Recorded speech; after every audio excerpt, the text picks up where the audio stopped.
নমস্কার বন্ধুরা, সঙ্গীতার স্বাদকায়নে সবাইকে স্বাগত। আজকে আমি আপনাদের সঙ্গে শেয়ার করব ভোলা মাছের ঝালের একটি রেসিপি। এভাবে ভোলা মাছ রান্না করলে যারা ভোলা মাছ খায় না তারাও কিন্তু খুব ভালোবেসে খাবে। আশা করি আপনাদের ভালো লাগবে রেসিপিটা। যদি ভালো লাগে তাহলে আমার চ্যানেলটা সাবস্ক্রাইব করে আমার পাশে থাকার অনুরোধ রইল। প্রথমে কড়াইটা গরম করে আমি সর্ষের তেল দিয়ে দিলাম। রান্নাটা সর্ষের তেলে হবে।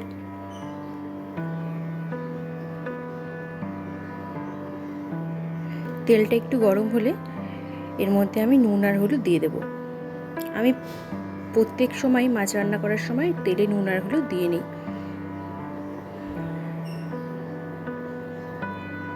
এবার এর মধ্যে আমি আস্তে আস্তে মাছগুলো ছেড়ে দিলাম। নুন হলুদ রেখেছিলাম মাছটাতে একটু 10-15 মিনিট মতন, তারপরে এই মাছগুলো তেলে ছেড়ে দেব। খুব হালকা হাতে মাছটা আমি উল্টে দিয়েছি। ভোলা মাছ একটু বেশি করে ভাজি আমি, নালে অনেক সময় মাছ থেকে একটা হালকা গন্ধ বেরোয়। একটুখানি কড়া করে ভাজলে সেই গন্ধটা থাকে না। মাছগুলো ভাজা হয়ে গেছে, তুলে নিয়েছি। এই তেলেই আমি দিয়ে দিলাম কালো জিরে ফোড়ন, সঙ্গে কাঁচা লঙ্কা। এবার এর মধ্যে আমি পেঁয়াজ কুচি দিয়ে দেব।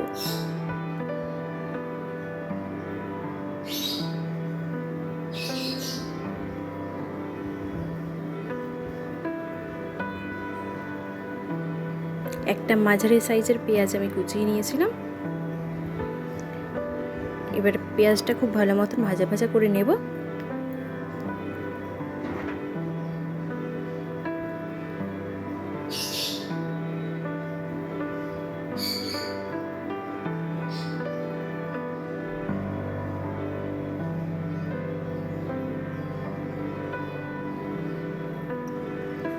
পেঁয়াজ ভাজা হয়ে এসছে। এবার এর মধ্যে আমি দিয়ে দেবো আগে থেকে করে রাখা একটা মশলার পেস্ট, যেটা আদা রসুন আর টমেটো দিয়ে আমি বানিয়ে রেখেছিলাম। সেই পেস্টটা এর মধ্যে দিয়ে দিলাম। খুব ভালো মতন কষিয়ে নেব। মশলার বাটিটা ধুয়ে একটু জল দিলাম।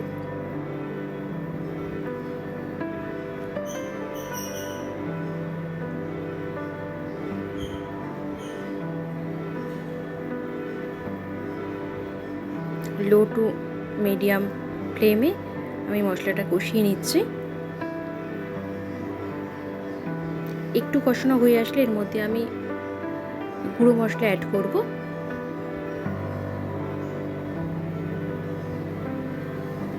দিয়ে দিলাম জিরে গুঁড়ো,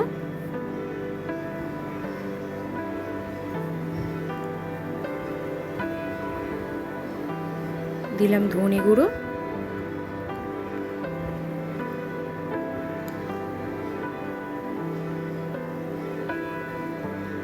দিলাম লাল লঙ্কা গুঁড়ো,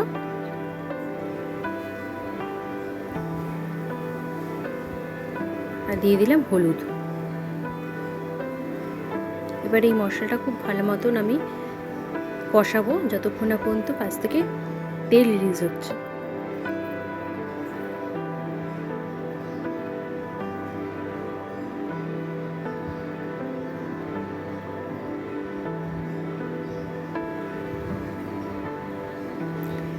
মশলাটা শুকিয়ে আসছে, তাই জন্য আমি একটুখানি সামান্য জল অ্যাড করলাম আবার কষানোর জন্য।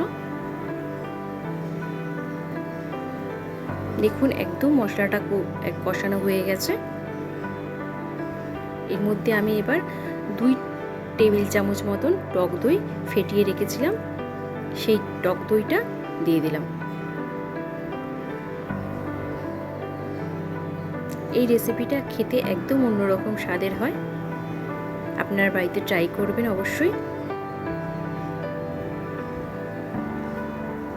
দিলাম নুন, আর টেস্টটা ব্যালেন্স রাখার জন্য আমি একটু চিনি অ্যাড করলাম। আপনারা চাইলে কিন্তু স্কিপ করতে পারেন।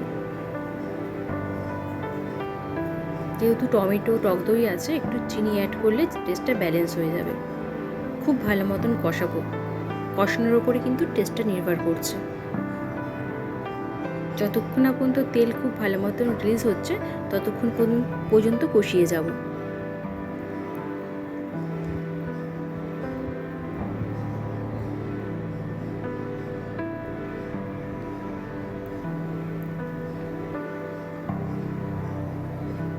দেখুন খুব ভালো মতন কষানো হয়ে গেছে। এবার আমি এর মধ্যে ছোট এক বাটি উষ্ণ গরম জল অ্যাড করলাম, বেশি জলের দরকার নেই।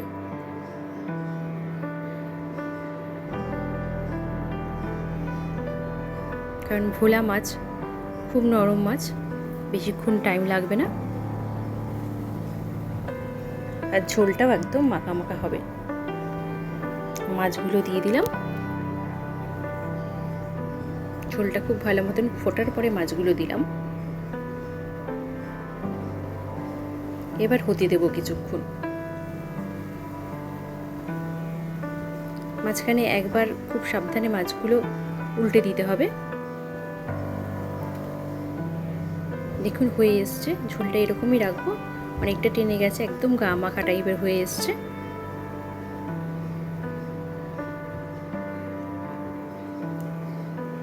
এবার একদম শেষে আমি দুটো কাঁচা লঙ্কা দিয়ে দিলাম, দিয়ে গ্যাসটা অফ করে আমি কিছুক্ষণ ঢেকে রাখবো।